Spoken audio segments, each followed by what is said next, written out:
आपण पाहत आहात लोकशाही महाराष्ट्र न्यूज। वेदनेतूनच सकस साहित्य निर्मिती। डॉक्टर मुक्ता पुणतांबेकर, विनायक कुलकर्णी यांच्या गझल संग्रहाचे प्रकाशन। अनेक महनीय व्यक्तींनी मांडलेले तत्वज्ञान मानवी जीवनाला दिशादर्शक आहे। सुखदुःखाच्या भावनांचे प्रतिबिंब त्यात एकवटलेले आहे। दुःखातून, वेदनेतूनच सकस साहित्याची निर्मिती होत असते, असे प्रतिपादन पुण्यातील मुक्तांगण संस्थेच्या डॉक्टर मुक्ता पुणतांबेकर यांनी आज येथे केले। येथील महात्मा गांधी वाचनालयात गझलकार विनायक कुलकर्णी यांच्या आभार वेदनांचे या गझल संग्रहाचे प्रकाशन त्यांच्या हस्ते झाले। त्यावेळी त्या बोलत होत्या। सकाळचे सहयोगी संपादक शेखर जोशी अध्यक्षस्थानी होते। पुणतांबेकर म्हणाल्या, संघर्ष हा अटळ असतो। तावून सुलाखून निघाल्याशिवाय एखाद्या गोष्टीला पूर्णत्व येत नसते। चांगल्या वाईट गोष्टींचा मागोवा घेत निर्माण झालेली रचना सर्वोत्तम कलाकृती असते। शेखर जोशी म्हणाले, गझल हा प्रकार जरी फारसी उर्दूतून असला तरी सुद्धा तो मराठीत लोकप्रिय होत आहे। गझल म्हणजे प्रेमसुक्त आहेत। उपनिषदा इतकेच त्यातील तत्वज्ञान प्रेरणादायी आहे। जगण्यातील दुःख, वेदना यांना सकारात्मक घेण्यासाठीची ऊर्जा त्यात आहे। सकाळ नेहमीच साहित्य संस्कृती क्षेत्रातील लोकांना पाठबळ देत असते। जिल्ह्यातील साहित्यिकांसाठी चांगले व्यासपीठ व्हावे, या साहित्यिकांच्या अपेक्षांना आम्ही पाठबळ देऊ। विनायक कुलकर्णी यांची गझल ते जसे जगतात तसे सत्व घेऊनच आविष्कृत झाली आहे। गझल इलाई जमादार, भीमराव पांचाळे यांच्यासह अनेकांनी समृद्ध केली। जगजित सिंग यांनी तिला बोलते केले। ज्येष्ठ गझलकार सुधाकर इनामदार म्हणाले, सोसलेल्या वेदनांचं माणसाला खऱ्या खोट्याची जाणीव करून देतात।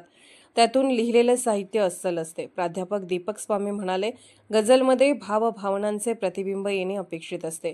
श्री कुलकर्णी यांनी गझल संग्रहाच्या निर्मितीचा प्रवास कथन केला। कवी आनंद हरी यांनी स्वागत केले। कवयित्री नीलांबरी शिर्के, मनीषा रायजादे, आनंदराव जाधव, प्राध्यापक संतोष काळे, प्रकाश वायदंडे, मनीषा पाटील, भारती पाटील उपस्थित होते। वैष्णवी जाधव यांनी सूत्रसंचलन केले। शब्दगंध परिवाराचे कार्यवाह रावसाहेब यादव यांनी आभार मानले।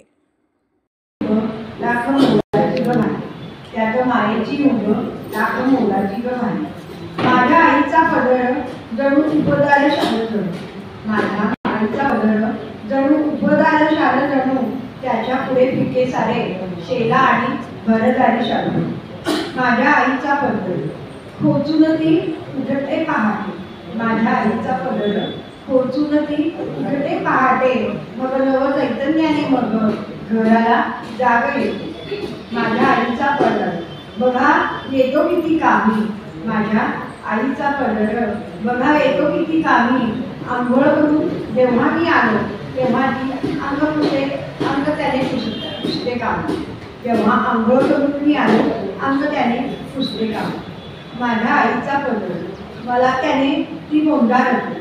माझ्या सर्वप्रथम मनीषा रायजादे मॅडमने ओळख करून दिली, डॉक्टर आहे आणि मला सांगायला आनंद वाटतो की माझे जे गझल गुरु आहेत ते तिन्ही आहेत। त्यामध्ये पहिले डॉक्टर विनायक कुलकर्णी, डॉक्टर शिवाजी आणि डॉक्टर राजमल्ली यांनी गझलेचे तंत्र शिकवले आहे। मंत्र अजून मात्र मी शिकतो आहे। आणि मागे आहेत महेश आणि पुढे आहेत वैष्णवी आणि समोर दोन आनंद आहेत, आनंद आहे आणि आनंद। पण आज आपला विषय आहे आभार वेदनेची, त्यामुळे मी वेदनेकडे वळतोय। एक म्हटला दोन शेर।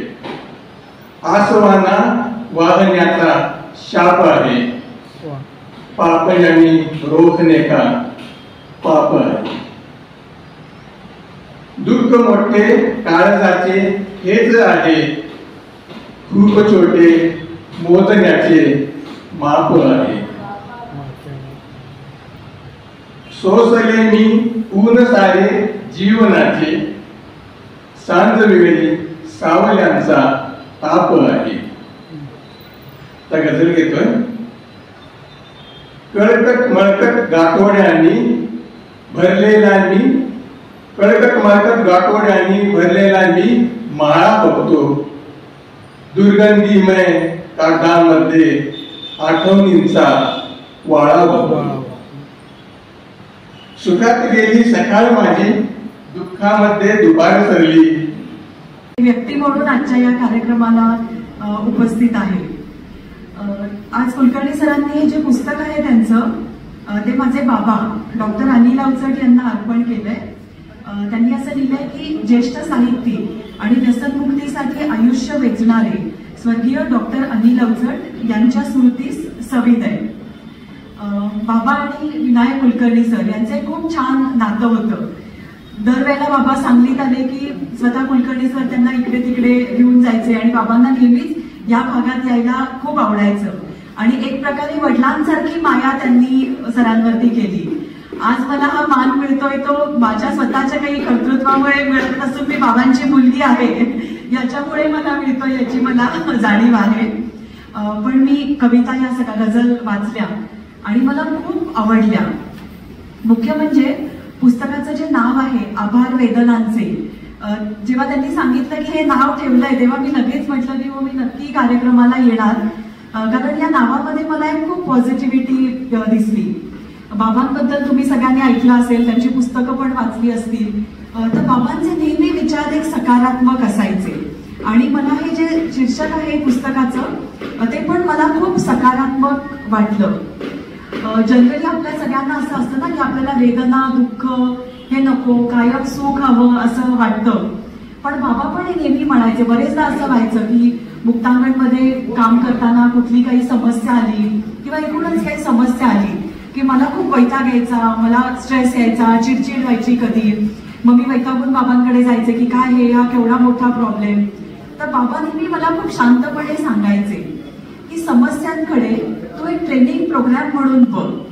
समस्या आपल्याला खूप काही शिकवत असतात, जे नॉर्मल आपलं रुटीन आयुष्य शिकवत नाही त्याच्यापेक्षा जास्त काही गोष्टी समस्या आपल्याला शिकवत असतात.